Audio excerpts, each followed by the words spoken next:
Hello, welcome to the Dialogue on Journalism brought to you by the International Association of Religion Journalists, or IARJ. I am Andy Bayuni, a journalist with the Jakarta Post in Indonesia, and I will be moderating this dialogue. This is the seventh in the series of dialogues on journalism and religion. Over the past months or so, we have gone to Asia, North America, Europe, Latin America, the Mediterranean region, and last week we went to Sub-Saharan Africa. So you may want to check out the recording of these dialogues at www.diarj.org or our Facebook page. Today, we return to Asia plus Australia. This dialogue is being live streamed through our Facebook page, and the recording will be posted on both Facebook and our website soon after. Our topic is on religion in times of the pandemic, the source of conflict and consolation. To discuss this topic, we have three respected journalists very well versed in reporting or writing about religion. We have Indiwari Amuwepe of the Ada Derana TV in Colombo, Sri Lanka. We have Dr. Rachel Cohn, former broadcaster, writer of religion journalism for ABC in Australia, in Sydney, and Bhavya Srivastava, a former broadcast journalist who founded Religion World, the media platform in India. He's speaking to us from New Delhi. I have to add that all four of us are founding members of the IARJ, so we all go a long way back to 2012. We have a pretty diverse panel. Indiwari from Sri Lanka, which is a Buddhist majority country, Bhavya from India, which is a Hindu majority, and Rachel from Australia, which is Christian, but increasingly a multi-faith nation. And I will be commenting about Muslim majority Indonesia. So let us begin the dialogue. So let me ask the question, and then each one of you can take turn in answering them. First question: how has the pandemic impacted the religious communities in terms of their ability to observe the religious rituals and celebrate the big holidays? Can you share stories to highlight your points? Let's start with Indiwari.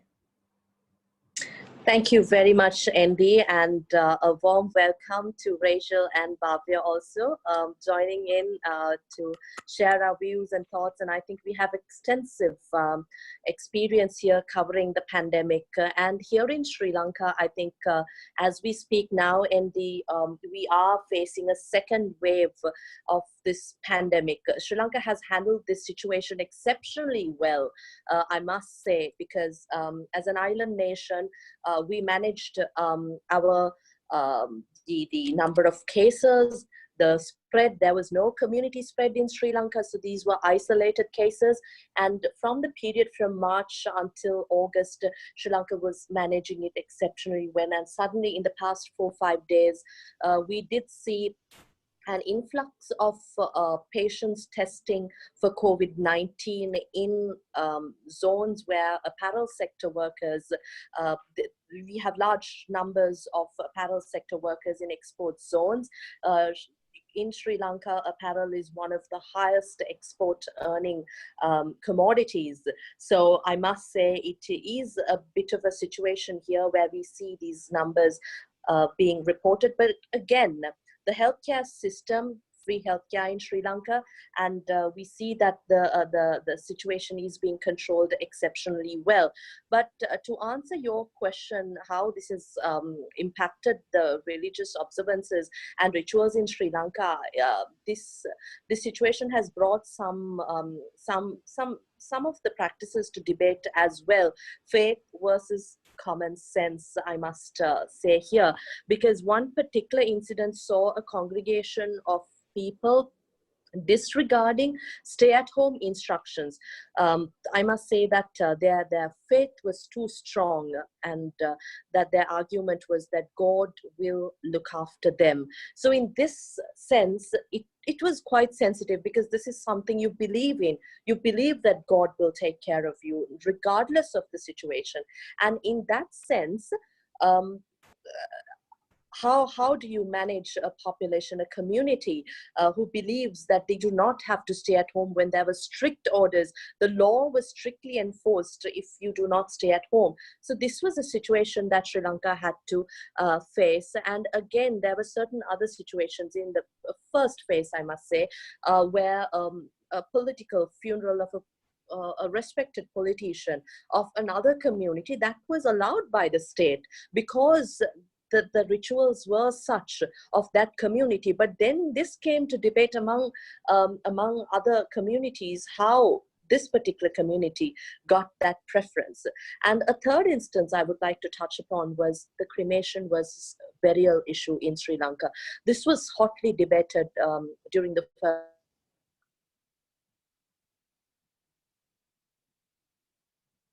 first wave of the pandemic. But I think I would, you may, I think the other panelists would like to touch on this topic. Okay, interesting. Rachel, your turn. I'm so interested in what India has just described. The small nation of Sri Lanka has many parallels with Australia. We are an island nation, but we're very large. Nonetheless, it has been handled extremely well in terms of the infection rate of COVID-19. We have 6 states, 2 territories.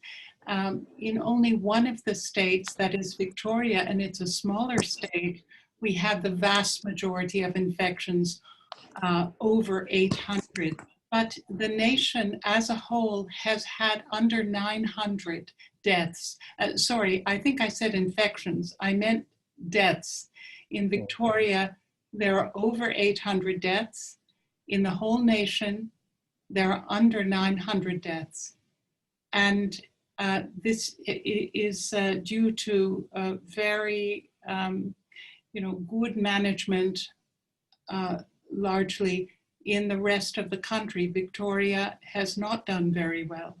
In terms of how it has impacted on religious communities, of course, at the beginning of the year, there was Easter, Passover, Ramadan, major celebrations, and yet, in all cases, the communities closed down the synagogues, the churches, the mosques, and made sure that people did not congregate in large numbers. However, just as Indy described in Sri Lanka, there were certain communities, generally sectarian ones and minority groups, that decided that God will take care. And this was the case with the ultra-Orthodox Jews in Melbourne. They defied the rules of lockdown, they met, and of course, they ended up having proportionately high numbers of infection by comparison to other religious groups. There was also the case of a Muslim college, Al-Taqwa College in Melbourne, that had a large spike, 113 infections, which is a lot in Australia. And why did that happen? It wasn't because the teachers were being, flagrant, flouting the rules. They weren't. But the students were going home to their family settings, which were largely public housing, that is dense, that is high, in apartment buildings. So there was a density, and amongst their families, they were not really aware of the importance of lockdown. So this was a case of a certain cluster of an ethnic community just not getting the information that they should have had. And just as Indy mentioned regarding cremation, funeral services were very greatly affected, and the issue of cremation came up, which is a complete no-no for Muslims and Jews. However, the importance of washing the body prior to burial had to be carefully monitored. And in the case of Muslim communities, leaders did accept the need to put bodies into leak-proof plastic bags if they had died of COVID, because of course the Muslim community does not use caskets. So these were the ways in which COVID impacted on some religious communities. Thank you, Rachel. Bhavya, what about in India? India is a big country, and you can understand 1.3 billion people, 9 religions, Hindu maybe in majority, but there are large numbers of other religions like Islam, Christianity, Sikhism, Jainism, Buddhism. They are maybe in minority, but somehow COVID has affected everyone, every religion, every faith, every belief, I can say. In this large country, we have seen the stringest lockdown. We have seen the harshest lockdown in our country. And due to this, everything get affected at a very core level, I can say. Because these religious communities have lot of day-to-day engagements. There are around 20 million temples in India. There are 3 million mosques in India. There are around 100,000 gurudwaras in India. So somehow when the lockdown started in the last week of March, everything because nobody is prepared to get locked. It's like that. So somehow everything got impacted, and the ecosystem of religion in this country belongs to very much on you can say on hardcore faith. Basically, there are governments who are supporting religious organization, and there are institutions who are totally dependent on common man donation based type of thing or the faith things. Even there are inscriptions in the book how much you have to donate. Like in Sikhism, there is a saying called you have to donate the 10th part of your income, whatever you are earning. So somehow this got very much impacted. But as this pandemic may be an extraordinary event, there are many positives and there are many negatives. So somehow there are a sort of polarization happen. There are some sorts of negative things happen between communities. But somehow the larger aspect is that whatever being targeted during this pandemic times somehow come back in a very positive manner and inspire the society to go together. Apart from that, in India, we have seen a large, you can say, social movement around the religion. Every religious leader is doing something social, very tangible these days. Actually, in last 10 years, we have seen in India, any ashram, any mutt or any institution, religious, spiritual institution, doing something very concrete towards the society, maybe in education, maybe in health, maybe in any type of emancipation of things, maybe in climate change. You have seen a lot of Indian leaders going outward and speaking on different issues these days. So somehow they got a new life, I can say, because when a pandemic happened, they got a new vision, new mission to work on, and somehow they come together. If they don't come together, somehow they are doing their work in their own areas. I have come to know there are mosques who are become isolation and quarantine centers. There are churches who has offered as quarantine centers. There are ashrams where thousands of patients are lying there, and the ashram is taking care of that patient. There are spiritual organization, religious organization who are sending food packets to governments. So these scale of things happening in this country. There are sanitation workers who become gods in this country. There are doctors who are really treated as gods in this country in this pandemic. So somehow the humanitarian cause of religion, which was always there in the book, in the action, somehow become a priority in this pandemic time in this country. Thank you, Bhavya. Just quickly, in Indonesia, I think it helped that the first clusters of COVID-19 were from religious gatherings. There was a massive gathering of church leaders in Bogor, just outside Jakarta. And then they all went home to the far-flung islands and they brought the virus with them. Similarly, the mass gatherings of Muslims in different parts of the country, they were the first clusters. When I say it helped, because, and then when they realized that they were the cause of the spread of the virus, the religious leaders were among the first recruits in helping to spread the message to the people about the danger of the virus, about the need to observe the protocols. and even about not going to the mosque or not going to the church because that's potentially a cluster area. And the good thing is that because there is a kind of trust deficit among the public towards the government, they listen more to their religious leaders. I think the religious leaders actually have to spread the message about the need to be careful. That's the situation. Now let's turn to the second question. How have the religious institutions or religious leaders responded to the pandemic in leading their followers and in dealing with the government? Have they been helpful in getting out the messages, or have they been a hindrance in terms of the COVID-19 protocols? And what about interfaith relations? Rachel, do you want to go first? Well, Andy, what you just described is so interesting. In a country like Australia, that recent census showed that 30% of the population says it has no religion.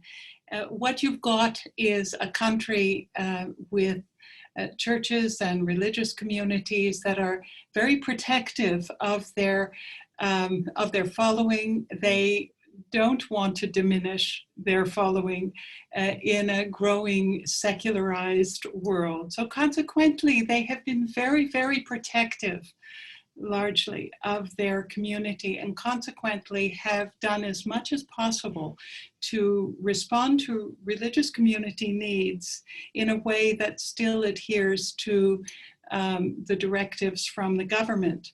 And so what they have done largely is to use precisely what we are using now, and that is online communication with their following, with their membership.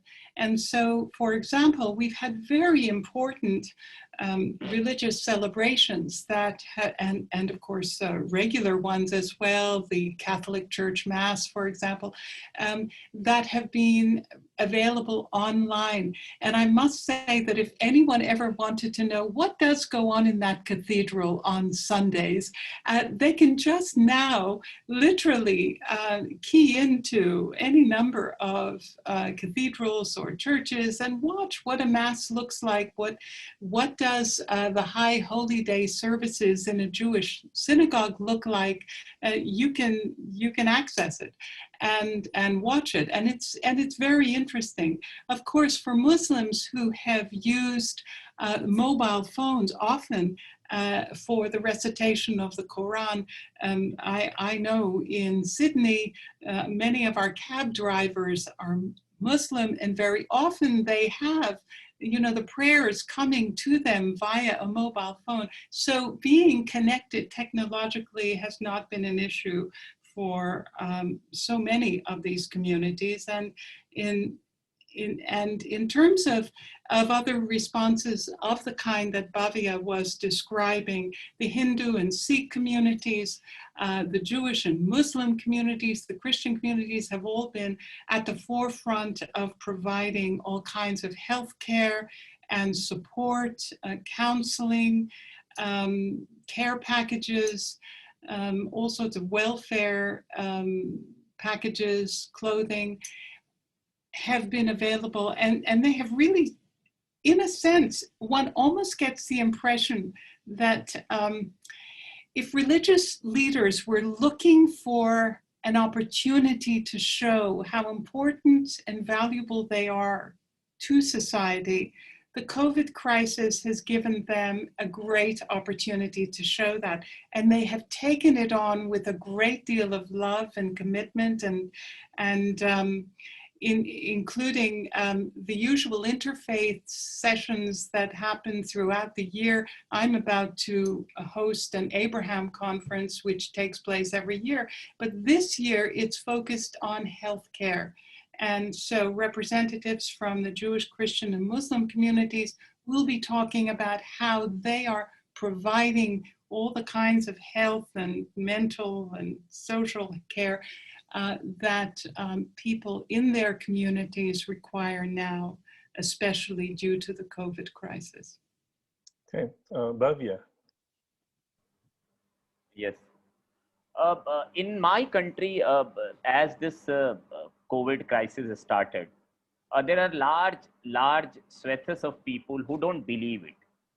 They are living in rural areas, or they may belong to some type of community. But as the lockdown happens after this, there is a very shocking effect in comes for everyone, for these religious organizations especially. There are some resistance in the starting. Why to close temples?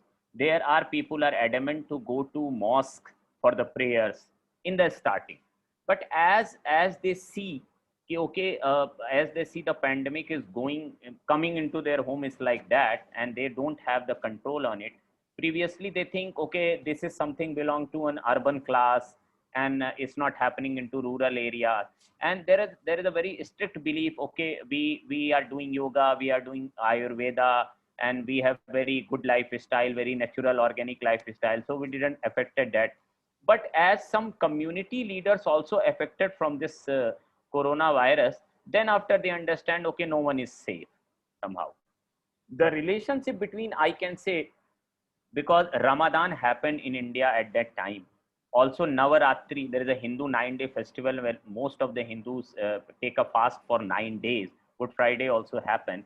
At that time, even our Prime Minister, to every level, they have addressed the nation. Even 2 times, the Prime Minister of India has said on his one time on his LinkedIn post, that coronavirus didn't belong to a religion, coronavirus didn't belong to a caste.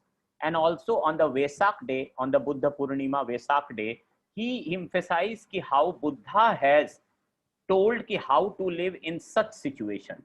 So somehow the head of the nation also take glimpses from the books, and also inspiring the society ki look, everyone has said about it ki when a pandemic or when some type of very extraordinary situation happen, what to do at that time. It's like pray in silence, be in social isolation, like you are doing meditation, is type of something.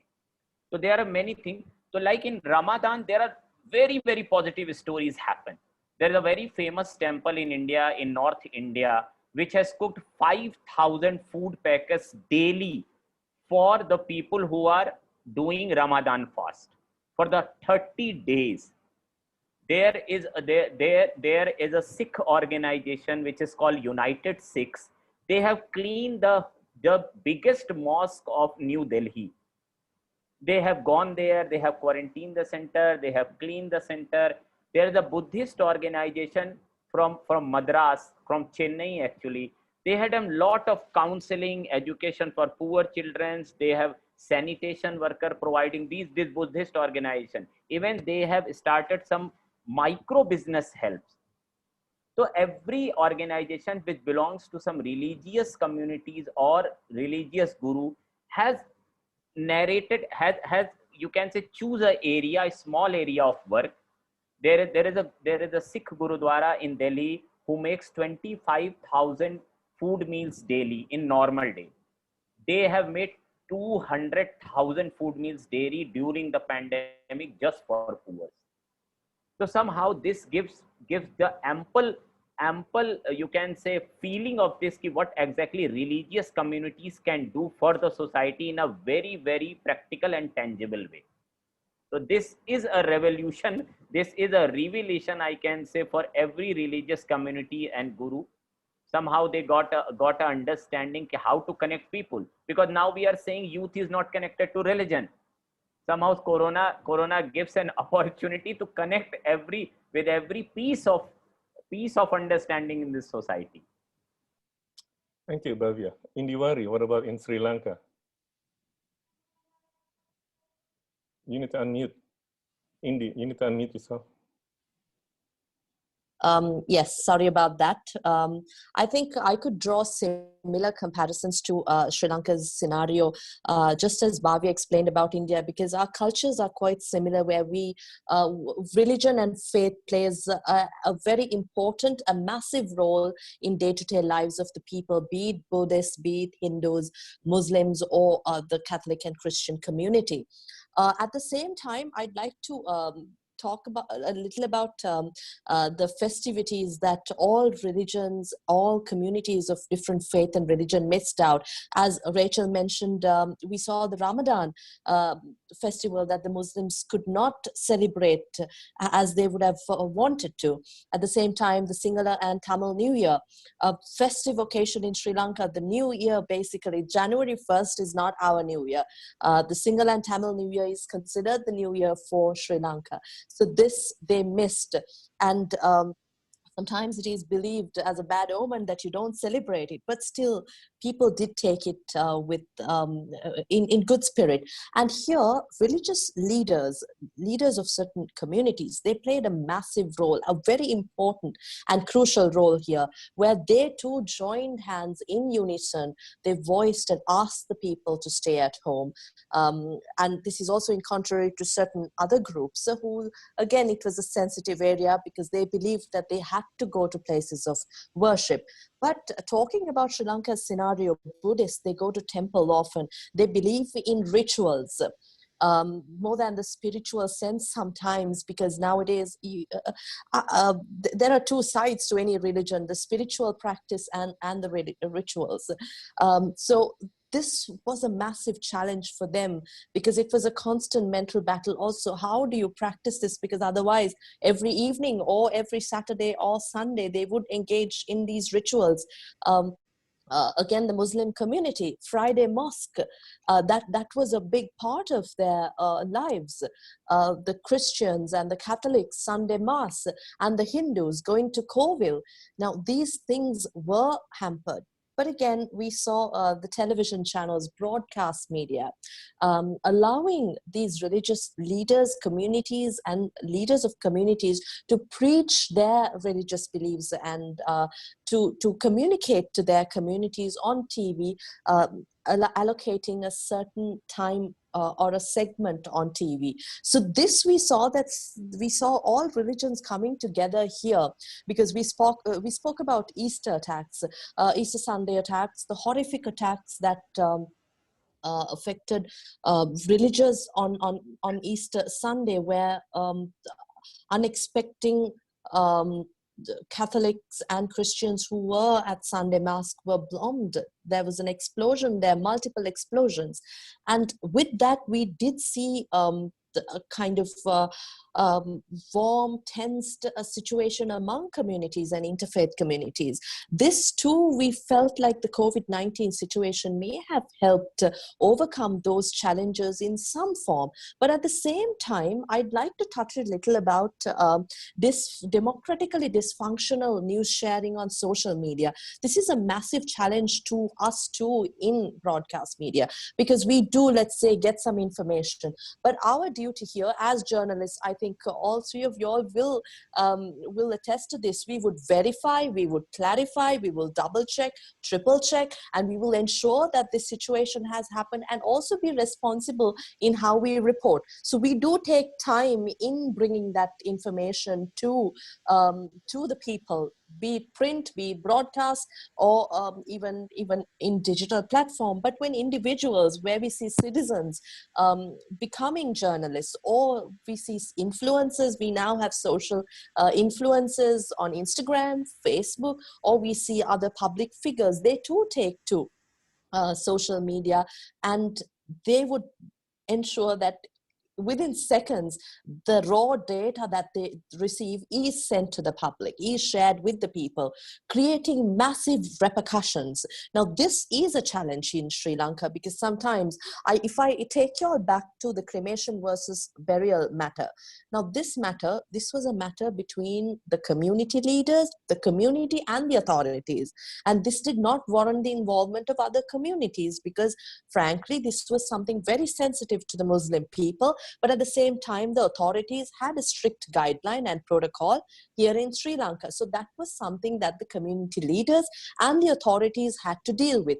But we did see social media, pundits coming on social media commenting on anti-Muslim rhetoric. We did see drawing comparison to the Easter attacks and creating a lot of tension. But this too, thanks to the security forces, health authorities, we were able to manage it. But then once you hurt the feelings of the people, you cannot bring back that trust, that faith in communities.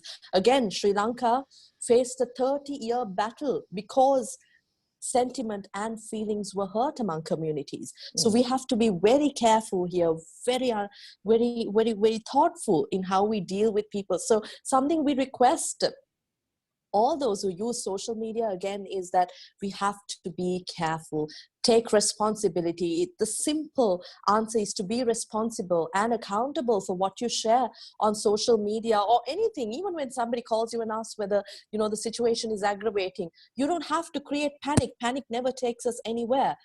So I know I took this conversation a little out of religion and faith, but in the current context, I felt like this is also very important. But again, talking about religious leaders, we did see certain politicians who distributed piritpang, which is holy water that Buddhists believe in among communities. And we did see this as a serious breach of protocol and safety standards. And I take you back to the question, the incident where certain mosques were open for their community, for their religious, for Muslims to come and practice during lockdown period. But this too was aggravated because there were certain cases testing positive from those who mingled in these congregations. So those were some challenges, but at the same time, I think we have seen a lot of positives.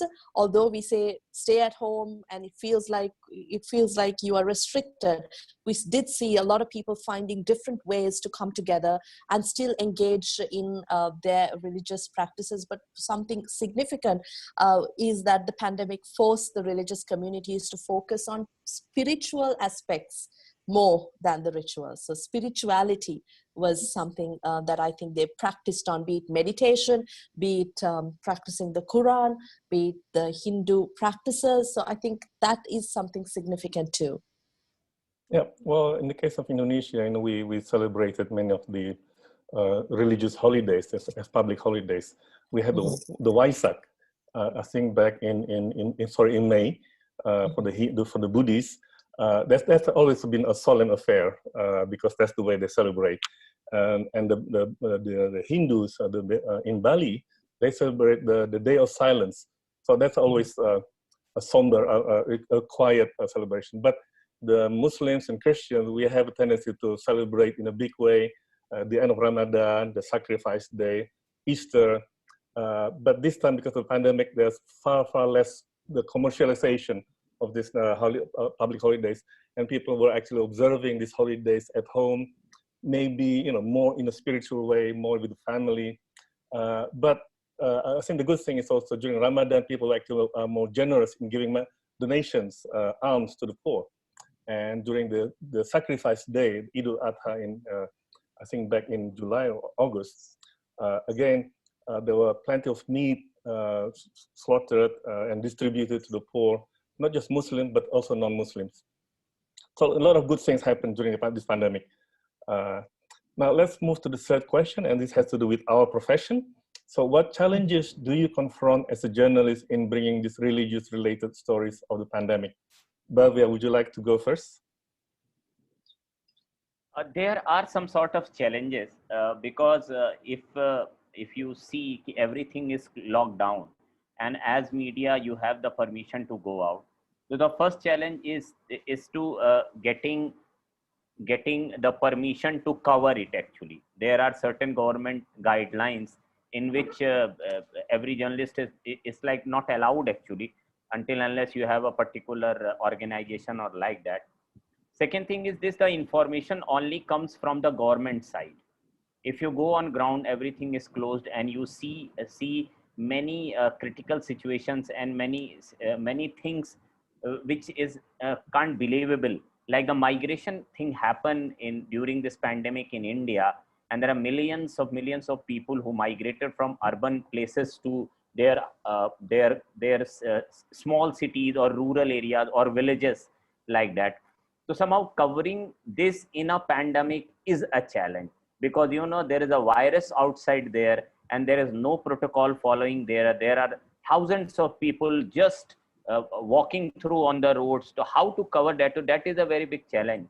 And in between, if you see someone is doing good thing, because at that time the notion of helping get changed, because maybe at that time there are NGOs, there are social work, there is government, there are religious leaders. Everyone wants to give a little feeling of support to that migrated laborers who are going back to 1,000 kilometers just by foot to their home. So these are the challenges. The other challenge is this: when you find there is some politics going on, there is some targeting of some groups, and you can't find the data to say, okay, they are not like in India. There is a Tablighi Jamaat case happened. There is a you can say Muslim sect which all do a retreat in a place, and coronavirus happened at that place, and there are some sort of fighting between the locals and the police and all the things.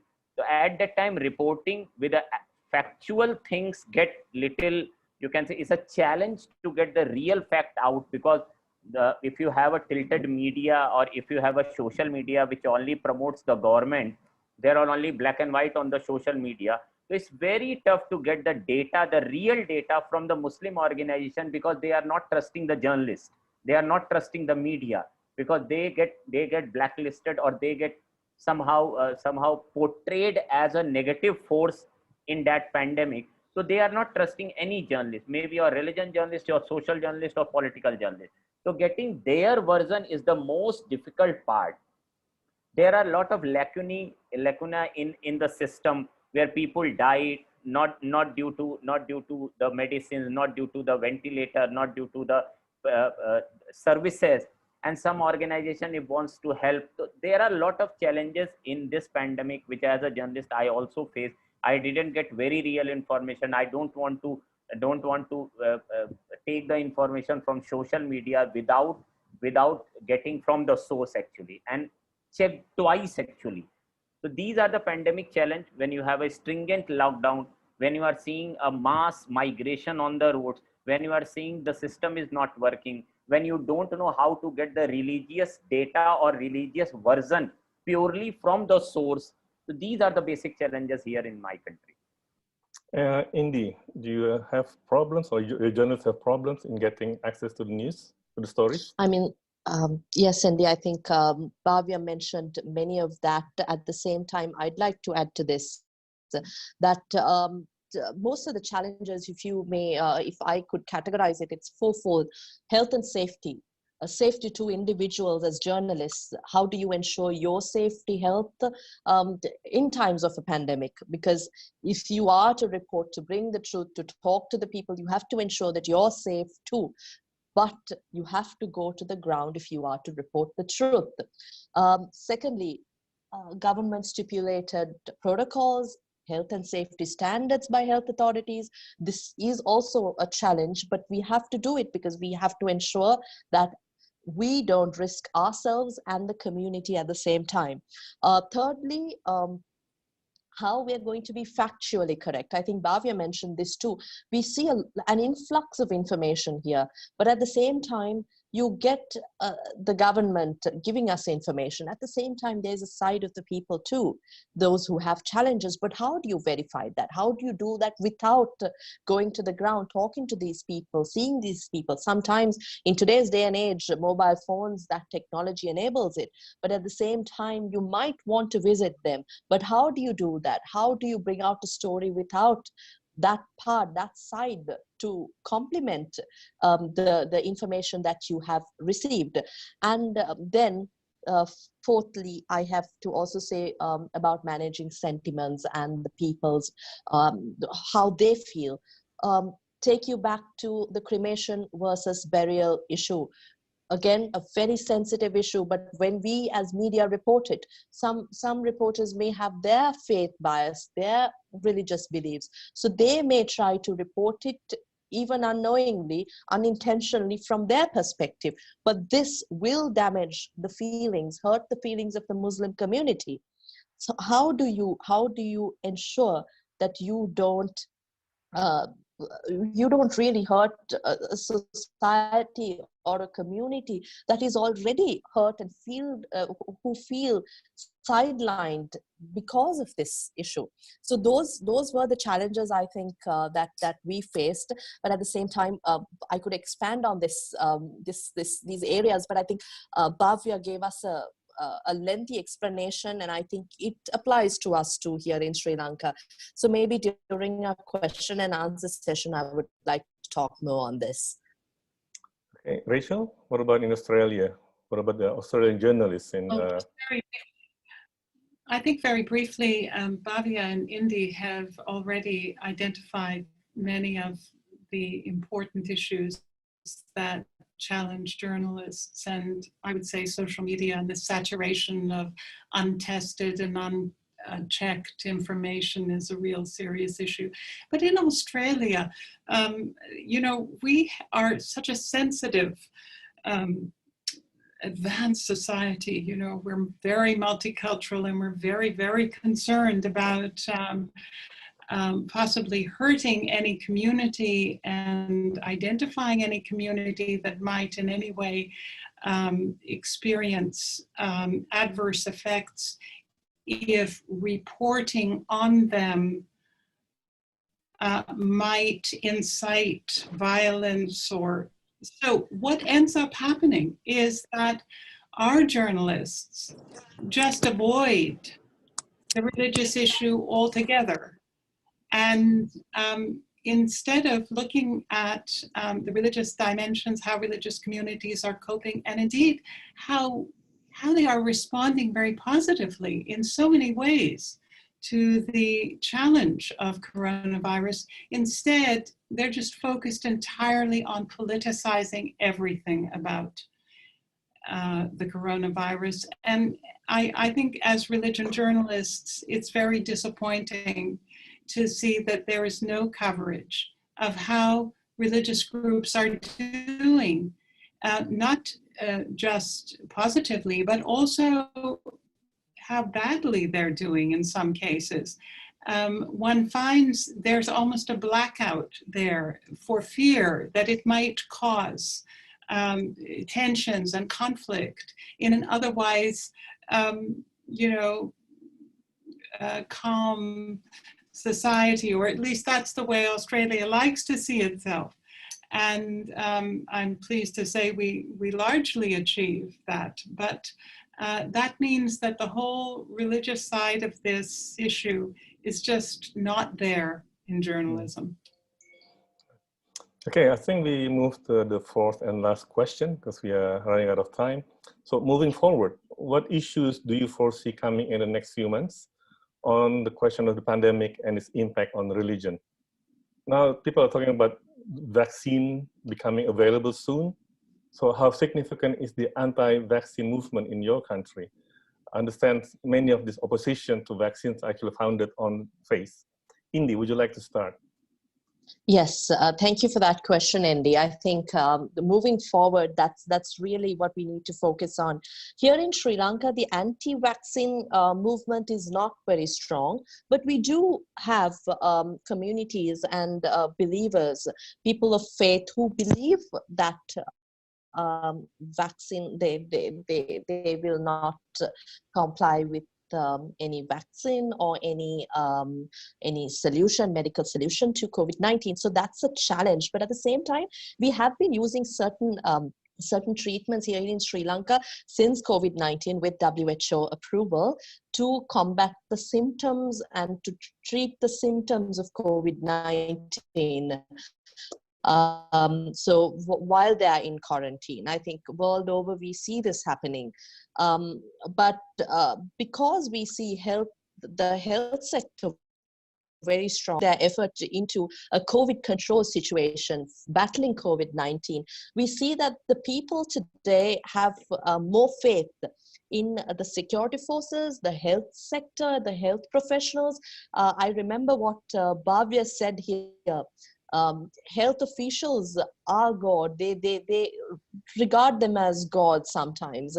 The security forces are referred to as the saviors of the nation. So in this situation, we see that all people of different community, faith, religion, or belief, they have come together as of today to a common belief that this is a global pandemic. This is our unified effort that is needed here to ensure that we come out of this pandemic with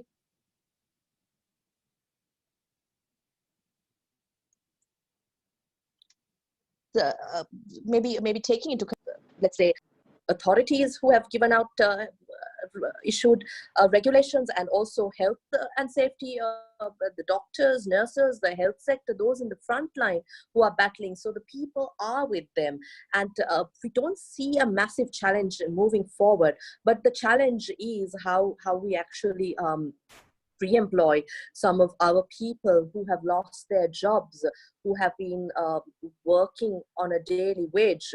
And there are other issues emanating from this, because a laborer who earns a daily wage, their children, sending them back to school, and most of our children during lockdown time, and now schools have been closed, so continuous education.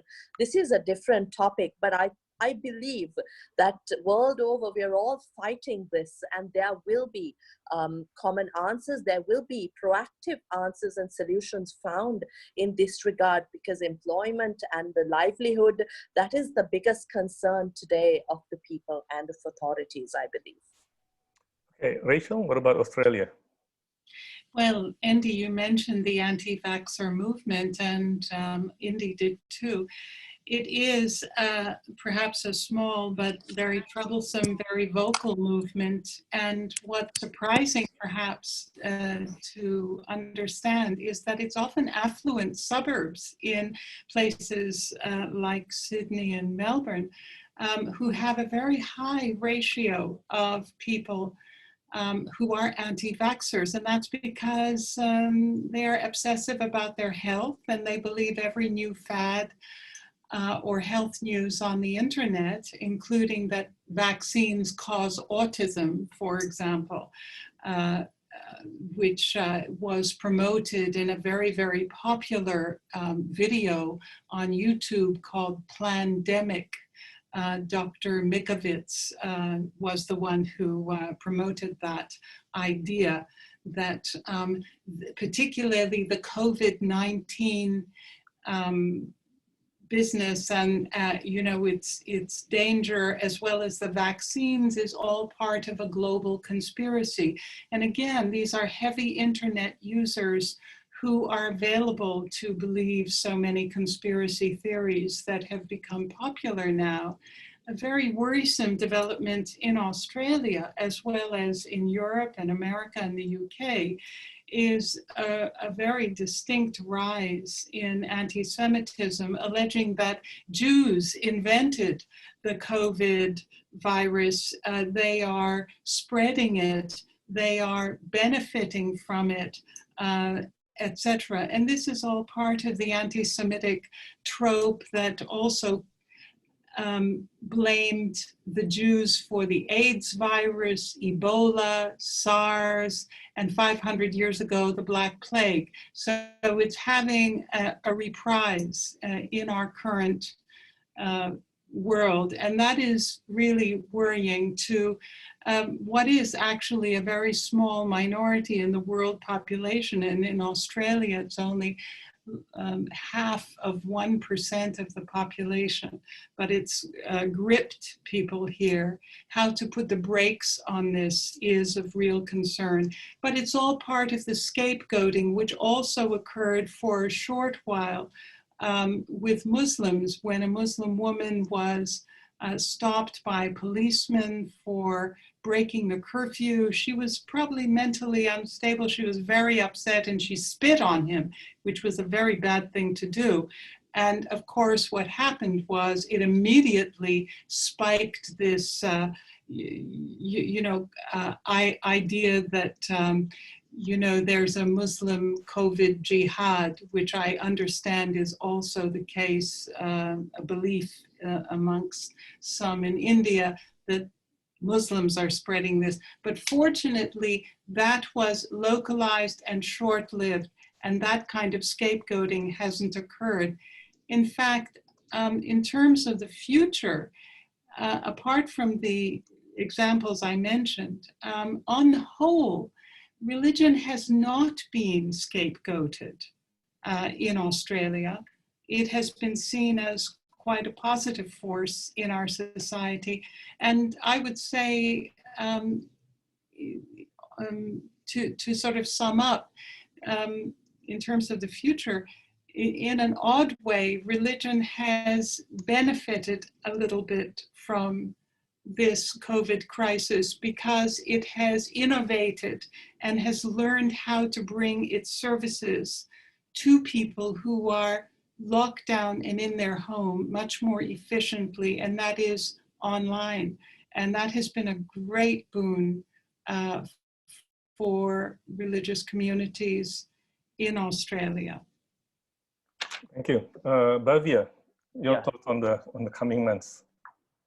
Yeah, I can say there is no anti-vaccine movement in India because I didn't see any news report like that. People are opposing we don't need the vaccine, but there is a concern ki how to get vaccine, because if the vaccine is costly and there are a lot of people who are living below the poverty line, so there is a more concern about that. And about from the future perspective, I can say economical challenges are the most concerning thing in our society for everyone, for religious leader, religious organizations, for spiritual organizations, for yoga organization. Everyone is concerning about the economic aspect, how it impacted them, and it badly impacted them actually. Somehow the temples are closed, the donations are closed. So somehow the greater concern is this, how to meet this economy, because when the world is opening and we become normal, even today in India many things are get opened, but somehow the concern is this, the flow of money which somehow runs everything, every organization, every social work, every other thing. These online sessions somehow help to understand people, okay, this saves our time, okay, this saves our energy, okay, this saves our travel, work for home and all the things. Even in between, international organizations have done many things to understand the situation, like UNICEF, UN, URI. Even my organization has done two digital summits with them on environmental day. But surely there is a very big concern how to move forward, and in future how to handle these issues when the world become normal and the behavior not become normal.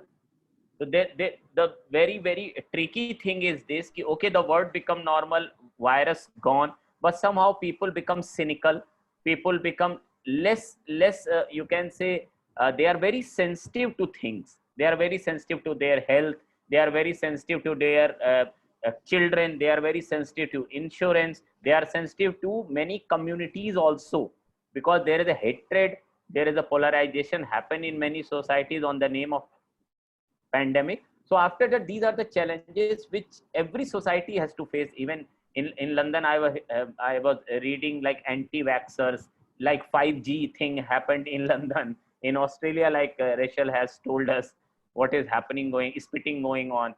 There are cases in India when Muslim community was targeted like that, ki don't buy fruits from a Muslim vendor. It's like that. So these sort of things happening. So surely the social structure get changed. The economical challenges are very big for every society. Providing vaccine to everyone is a really a challenge in every developing country. Maybe Japan can say, okay, they will provide vaccine to everyone. Maybe Joe Biden can say they will provide vaccine to everyone free. But in developing countries, these are the challenges. Thank you. this has been interesting, but our time is up. So I'd like to thank Indy, Rachel, Bhavya for sharing your stories with us. The challenges facing us may be the same, but I think each one of us has unique and great stories to tell. And this dialogue has further underlined the importance of religion journalism, an often forgotten or neglected genre in journalism in many newsrooms across the world. Just to remind you again, the recording of this dialogue will be posted on the IARJ Facebook page and the IARJ website, www.theiarj.org. And while you are there, also watch out for the announcement of the next dialogues and other forthcoming activities. Thank you, everyone. Thank you. Thank you very much.